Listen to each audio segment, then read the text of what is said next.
स्पर्श। सुनो देवर जी, आप तो विदेशी मेम लाकर हर जिम्मेदारी से मुक्त हो गए। माँ जी के अंतिम समय में भी मैंने ही सेवा की थी, पर अब पिताजी का हमसे ना हो पाएगा। पल पल उनका पुकारना, कभी यहाँ दर्द कभी वहाँ। आँखों की रोशनी भी नहीं अब। आपके बड़े भाई तो सुबह निकल जाते हैं और देर शाम आते हैं। बच्चे पढ़ाई में लगे रहते हैं। मैं अकेले कैसे संभालती हूँ सब, मुझे ही पता है। हाँ भाभी, मुझे पता है आपने सब कितने अच्छे से संभाला है। मैं बात करता हूँ आपकी देवरानी से। नहीं नहीं देवर जी, अब बात का समय नहीं है। आप जल्द से जल्द पिताजी को अपने घर ले जाइए। आप लोगों की भी कुछ जिम्मेदारी है या नहीं? अच्छा भाभी, आप पिताजी का ज़रूरी सामान बांधकर तैयार रखिए। मैं घर पर सब इंतज़ाम करके कल ही ले जाऊंगा। यहाँ कहाँ ले आया है बेटा मुझे, मैं मरता मर जाऊंगा। पर याद रखना, तेरी विदेशी मेम से हाथ ना लगवाऊंगा। आँखों से लाचार भले ही हो गया हूँ, पर मुझे अभी भी सब दिखता है, सब समझ जाता हूँ। अरे पिताजी, आप चिंता बिल्कुल ना करें।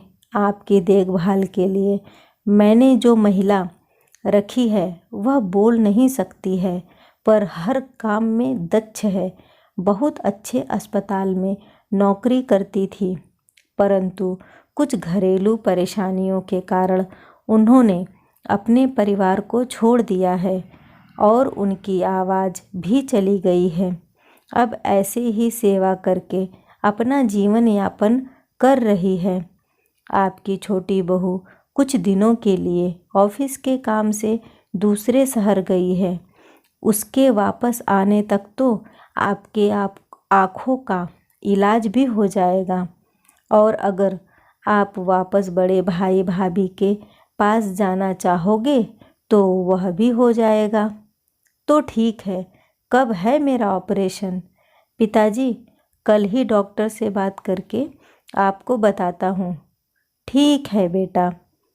अरे बेटा तो ऑफिस के लिए चला गया, मुझे इनका नाम भी बताकर नहीं गया। कैसे पुकारूं अब इनको?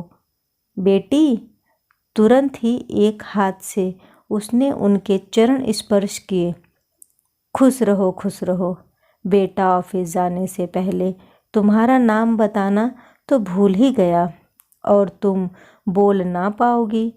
आज से मैं तुम्हें बेटी कहकर ही बुलाऊंगा, ठीक है ना?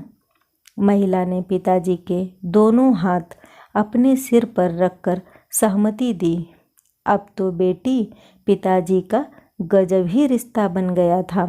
पिताजी के कुछ भी मांगने से पहले सब समय से हाजिर रहता। पिताजी भी उसको अपनी बेटी मानकर उससे बात करने लगे। हफ्ते भर बाद आँखों का ऑपरेशन भी हो गया।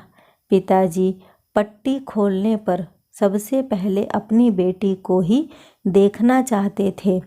मन के तार जो जुड़ गए थे, पर बेटे ने बताया कि अब वह महिला किसी दूसरे की सेवा में लग गई है, और बेटे ने पिताजी की सेवा के लिए ऑफिस से छुट्टी ले ली है।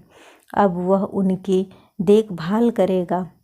पिताजी निराश हो गए और जिद की कि भले 5 मिनट के लिए ही सही, पर मेरी बेटी को ले आओ। बेटे ने बहुत समझाया, पर वह न माने। बेटा बोला, ठीक है, लेकर आता हूँ। वह चिंतित हो जाता है। डॉक्टर साहब बोले, आप पिताजी के पास रुकिए, मैं राउंड लगाकर बाकी मरीजों को देखकर आता हूँ। इतने में पिताजी पानी मांगते हैं और वहाँ खड़ी नर्स उनको पानी का गिलास पकड़ाती है। कुछ देर बाद बेटा महिला को लेकर आता है। डॉक्टर साहब भी जाते हैं और पट्टी खोली जाती है। बेटा महिला को सामने करता है। पिताजी उसका हाथ अपने हाथों में लेकर बहुत प्यार से कहते हैं कि बेटी, तुम बहुत प्यारी हो, पर तुम वह नहीं हो। बेटा हक्का बक्का रह जाता है। पिताजी पास खड़ी नर्स को बुलाते हैं और उसके दोनों हाथ अपनी आंखों पर रखकर कहते हैं, बेटी, मेरी आंखों की रोशनी ही नहीं, मेरे नज़रिए को भी ठीक करने के लिए मैं तुम्हारा शुक्रगुजार हूँ। सब कुछ भूल सकता हूँ, पर तेरा वह ममता भरा स्पर्श नहीं। पिताजी ने बेटे और विदेशी बहू को गले से लगा लिया। सीख: अक्सर हम बिना जाने ही किसी के बारे में अपनी राय बना लेते हैं, जो कि बहुत गलत है। व्यक्ति की पहचान उसके कर्मों से होती है, ना कि उसके स्थान और चेहरे से।